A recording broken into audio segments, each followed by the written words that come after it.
कि बेटा last video जो है वो बड़ी हो गई थी, लंबी हो गई थी, तो क्वेश्चन 9 उसमें से हमारा मैं अब एक नई वीडियो में ये डाल रही हूँ। This is chapter number 5 exercise 5.2 and question number 9 and this is the last in the series of lectures of lecture 16। ठीक है, तो ये 16 का डी पार्ट हो गया। अच्छा जी, अब क्वेश्चन 9 हम करने लगे हैं। वो ये क्या है कि उन्होंने हमें कहा है कि जनाब क्वेश्चन 9 में कि आप फाइंड करें आइगन वैल्यू ऑफ ए। मैंने आपको आइगन वैल्यू की डेफिनेशन बताई कि आइगन वैल्यू क्या होती है। अगर आइगन वैल्यू को मैं लेम्डा कहती हूँ किसी मैट्रिक्स की, तो फिर क्या होगी कि इस लेम्डा का साथ जो लेम्डा जब आइडेंटिटी मैट्रिक्स से मल्टीप्लाई होता है तो लेम्डा आई मैट्रिक्स बन जाएगा। तो हमें अगर आइगन वैल्यू है ये लेम्डा अगर एक ही, तो ए माइनस लेम्डा आई का जो डिटर्मिनेंट है वो ज़ीरो होगा। ठीक है, ये हमें दिया हुआ है। ये हमने मतलब आइगन वैल्यू कहलाती है लेम्डा को निकालने का तरीका।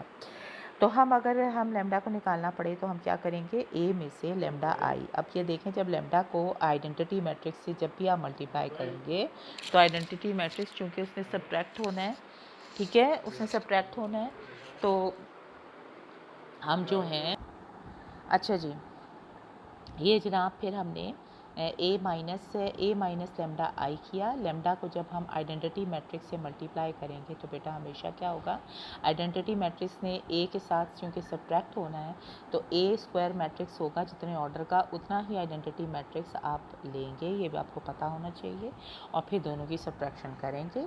ठीक है क्या, तो हम यहाँ 2x2 था तो लेम्डा को भी आइडेंटिटी मैट्रिक्स 2x2 से मल्टीप्लाई करेंगे, यानी कि सिर्फ डायगोनल पे एलिमेंट्स आ जाएंगे, और जब ये सब्ट्रैक्ट होगा तो सिर्फ डायगोनल के एलिमेंट्स के अंदर सब्ट्रैक्शन होगा। ये देखिए ठीक हो गया, ये हम करेंगे तो देखो जो डायगोनल के ए के एलिमेंट्स थे उनके साथ हमने सब्ट्रैक्ट कर दिया। तो अब ये हमने अपनी पक्की बात मान ली कि ए माइनस लेम्डा आई जब करेंगे सिंपली हम जो डायगोनल के मैट्रिक्स होंगे प्रिंसिपल डायगोनल के, उनमें से लेम्डा को सब्ट्रैक्ट करते जाएंगे तो हमारे पास ए माइनस लेम्डा आई। ये तो एक बात हो गई। अब इसका हमने डिटर्मिनेंट लेना है, उसको ज़ीरो पुट करके हमने लेम्डा की वैल्यू निकालनी है। तो हम क्या करेंगे जनाब, हम जनाब ये करेंगे कि हम इसको सिंपली ये तो 2x2 मैट्रिक्स है, इसको खोलना तो कोई मुश्किल नहीं है। हमने डायगनल्स को सब्ट्रैक्ट कर इसको मल्टीप्लाई करके स्क्वायर किया, मल्टीप्लाई किया, और हमारे पास आंसर आ जाएगा लेम्डा की value lambda square minus 1 is equal to 0, और इन दोनों को आप लेम्डा की वैल्यू निकालेंगे, ये इसकी आइगन वैल्यूज हो जाएंगी। इस तरह दूसरा सवाल है, तीसरा सवाल है, चौथा सवाल है क्वेश्चन 9 का। दे आर वेरी सिंपल, तो इसलिए मैं जल्दी जल्दी ये छोटी सी वीडियो आपको बना के हिंट्स की शक्ल में दे रही हूँ।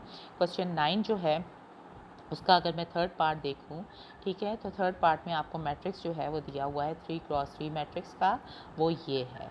ठीक है, तो आपने इसकी भी आइगन वैल्यूज़ निकालनी है, तो आपको क्या करना पड़ेगा, ए माइनस लेम्डा आई डिटर्मिनेंट को 0 पुट करके लेम्डा की वैल्यू निकालनी। ए माइनस लेम्डा आई क्या होगा, सिर्फ इसके जो डायगोनल मैट्रिक्स थे ए के, उसमें से लेम्डा को सब्ट्रैक्ट कर देंगे और डिटर्मिनेंट निकाल लेंगे। ठीक है, अब हम डिटर्मिनेंट निकालते हैं। डिटर्मिनेंट आप 3x3 मैट्रिक्स का डिटर्मिनेंट कैसे निकालना आपको सिखाया था। जी हाँ, किसी भी रो या कॉलम से इसको आप खोल दें। खोलने का तरीका क्या था, एलिमेंट्स क्या अपने को फैक्टर्स के साथ मल्टीप्लाई हो जाना और फिर आपस में ऐड हो जाना।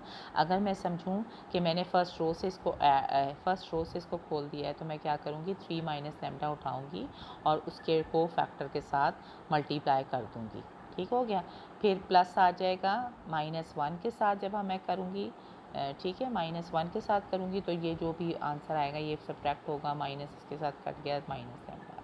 ठीक हो, इज इक्वल टू 0 पुट कर देंगे, फिर इसे हम खोल लेंगे, हमारे पास इतना बड़ा सा ये चीज़ आ जाएगी जिसको कि हमने 0 पुट करना है। अब ये क्या है, ये क्यूब इक्वेशन है, ठीक है ना, क्यूबिकल इक्वेशन है, या 3 ऑर्डर की इक्वेशन है। 3 ऑर्डर की इक्वेशन को आप देखें, इसके फैक्टराइज करें, लेम्डा की वैल्यू निकालें। ये फैक्टराइज अगर अब इससे नहीं पॉसिबल, सही होगा, ठीक है, फैक्टराइजेशन पॉसिबल नहीं है तो फैक्टर थ्योरम से मैं इसको लेम्डा, ये आपको आता होगा, +-1 +-2, ये सब आपको सिखाया था रिमाइंडर थ्योरम से। देखिए कि कौन सी वैल्यू के ऊपर ये जो मैट्रिक, ये जो थर्ड ऑर्डर पॉलिनोमियल है ये 0 हो जाता है, तो फिर आप कहेंगे कि उसका जो एक फैक्टर जो है वो लेम्डा, ये 1 के ऊपर हो जाता है, इसलिए मैं कहूँगी लेम्डा -1 इज इक्वल टू 0। ये सब मैं रिपीट कर रही हूँ, बिल्कुल सिंपल है, इसको आपने सॉल्व करना है। तो एक वैल्यू आप कहेंगे लेम्डा इज इक्वल टू 1 है, बाकी का फैक्टर जो इसका निकलता है वो कैसे निकालते थे। जी हाँ, आपको अगर याद नहीं है तो फिर अब मैं क्या कह सकती हूँ कि आपने इसको लैम्डा -1 से इस पूरे फैक्टर को मल्टीप्लाई कर देना है तो आपको दूसरा फैक्टर मिल जाएगा। ठीक हो गया? तो आप ये मैं आपको कोई सिखाता नहीं कराता नहीं है, ये मैं वैसे ही आपको लंबा सा करा रही हूँ। ठीक है, ये आपको आना चाहिए, बहुत ही बेसिक है ये। अच्छा, तो दो फैक्टर्स ये निकल आएंगे, एक निकलेगा लैम्डा -1 और एक निकलेगा lambda square -7 lambda plus 12 is equal to 0। अब इसकी मदद से आपने लैम्डा की वैल्यू निकाली। लैम्डा -1 को जब आप 0 पुट करेंगे तो ये लैम्डा इज इक्वल टू 1। देखें ना, दो चीज़ों का प्रोडक्ट जो है ये 0 आया हुआ है। दैट मीन्स या तो A 0 है या B 0 है। If A 0 lambda is equal to 1 आगे सॉल्व करना है। ठीक है, और अगर ये वाला पार्ट 0 है, फिर आप सेकंड टाइम क्या लेंगे कि ये वाला पार्ट 0 है। जब ये 0 लेंगे तो देखेंगे इसकी फैक्टर्स -4 लैम्डा -4 और लैम्डा -3 बन जाएंगे, इज इक्वल टू 0 आ जाएगा, जिससे कि आपके लैम्डा की दो वैल्यूज़ निकल आएंगी, ये आइगन वैल्यू। तो चलिए 5.2 एक्सरसाइज पूरी कंप्लीट हो जाती है, आपको आइगन वैल्यू भी सिखा दी गई है। ठीक है, थैंक यू बेटा।